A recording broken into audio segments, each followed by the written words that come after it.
नमस्कार, आप भारत लाइव देख रहे हैं।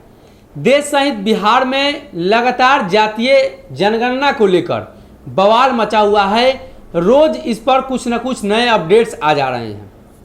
आज सुबह से ही आपने देखा होगा, लालू प्रसाद यादव और बिहार प्रदेश के अध्यक्ष संजय जायसवाल लगातार आमने सामने हैं। राजनीति का स्तर इतना नीचे गिर चुका है कि कोई किसी को मानसिक दिवालियापन कह देता है, कोई किसी को मानसिक अपंग कह देता है, साथ ही कई अन्य तरह की बातें सामने आने लगती है। लालू प्रसाद यादव के द्वारा कल भी एक टिप्पणी करी गई थी। लालू प्रसाद यादव की पार्टी राष्ट्रीय जनता दल के ऑफिशियल पेज से, जिसमें जाति सूचक शब्द का प्रयोग किया गया, जिसके बाद बिहार में काफ़ी बवाल हुआ। और साथ ही अब फिर से आज संजय जायसवाल ने लालू प्रसाद यादव के 15 साल के कार्यकाल के बारे में बताया और कहा कि जो 15 सालों में जातिगत जनगणना के बारे में नहीं बोल पाए, अब वो बोल रहे हैं। जिसके बाद राजद की तरफ से उन पर हमला किया गया और कहा गया कि वो मानसिक रूप से अपंग हो गए हैं। जिसके बाद अब जातीय जनगणना को लेकर बीजेपी समर्थन में आ गई है।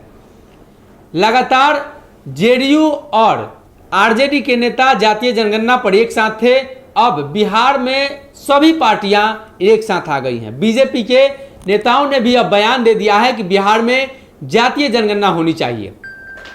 एक तरफ बिहार में जहां 19 और 20 में जातीय जनगणना को लेकर बातें जो कही जा रही थी और सदन में यह बिल पेश भी हुआ था सर्वसम्मति से, उसके बाद अब केंद्र सरकार ने जिस प्रकार से अरंगा लगाया, तब ऐसा लगा कि बिहार भाजपा इस पर कुछ नहीं बोलेगी। लेकिन भाजपा के बिहार सरकार में मंत्री रामसूरत राय ने सब कुछ क्लियर कर दिया है और सीधे तौर पे कहा है कि जातीय जनगणना बिहार में होगी।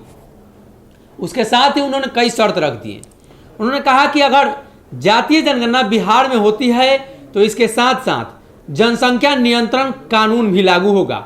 यानी सीधे तौर पे देखें तो भाजपा इस जिद पर अड़ गई है कि अगर जातीय जनगणना होगी तो कहीं ना कहीं जनसंख्या नियंत्रण कानून भी लागू होगा। भाजपा इन दोनों मुद्दे पर अलग राय रखती थी और कहीं ना कहीं दोनों मुद्दे पर विपक्ष नीतीश कुमार के साथ थे। अब भाजपा ने एक एक करके इन सभी मुद्दों को सल्टा दिया है। यानी आपने देखा होगा, लगातार गेम में होता है एक तुम और एक मैं, यानी एक तुम रखो एक मैं रखूंगा। इस हिसाब से भाजपा ने भी अपना समीकरण बिठा लिया है और जातीय जनगणना आप करा लीजिए, जनसंख्या नियंत्रण हम लागू नहीं होने देंगे। इन शर्तों पर बिहार में भाजपा राजी हो गई है और रामसूरत राय ने जिस तरीके का बयान दिया है, उसके बाद अब ऐसा लग रहा है कि भाजपा इस मुद्दे पर बैकफुट पर है और एक एक शर्त के आधार पर इन सारी बातों को मान ली जाएगी। इस प्रकार से नीतीश कुमार को शर्तों के आधार पर मुख्यमंत्री बनाया गया है। आप मुख्यमंत्री और मैं मेरा उप मुख्यमंत्री, इन तमाम शर्तों के साथ बिहार में भाजपा की सरकार चल रही है। अब इसी शर्तों पर जातीय जनगणना कराई जाएगी और जनसंख्या नियंत्रण नहीं लागू होगा। देखने वाली बात यह होगी कि क्या एक शर्त मानकर नीतीश कुमार के साथ वो रहेंगे। क्या बिहार की सरकार बचाने के लिए भाजपा ने गेम खेला है एक एक का, जैसे कि लगातार बिहार में भाजपा सरकारें चला रही हों, मुख्यमंत्री और उप मुख्यमंत्री का जो सीट है आपस में बंटवारा करके, वैसी स्थिति में अब कानून में भी बंटवारा करके भाजपा बिहार में सरकार बचा सकती है। अगर ये वीडियो पसंद आई और वह बिहार के राजनीति और बिहारियत से सरोकार रखेनी तो सब्सक्राइब बटन दबा के चैनल के सब्सक्राइब कर ली। ओजे एगो घंटी बा, ओकरा बटन दबा देला से कुल सटीक और मारक खबर रुआ मुफ्त में मिल जाई।